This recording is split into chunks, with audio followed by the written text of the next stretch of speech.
భూషణమనే గుణము విలిసి రూపము వెలిగించినాము అహంకార గుణము తీసి అక్షంతలు వేసినాము అహంకార గుణము తీసి అక్షంతలు వేసినాము ఇష్టము అనే గుణము తీసి గురుదక్షిణ ఇచ్చినాము నిరాకార నిరంజన నీకు హారతి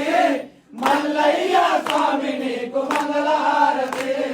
శ్రీధరణి గుణమందలి శివభక్త జన పోషక శ్రీధరణి గుణమందలి శివభక్త జన పోషక దయతో కాపాడుమయా శ్రీశైల మల్లేశ నిరాకార నిరంజన నీకు హారతి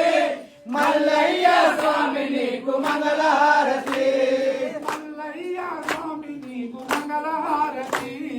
మల్లయ్య స్వామి నీకు మంగళహారతి మా తండ్రి శివయ్యకు మంగళహారతి మా తండ్రి శివయ్యకు మంగళ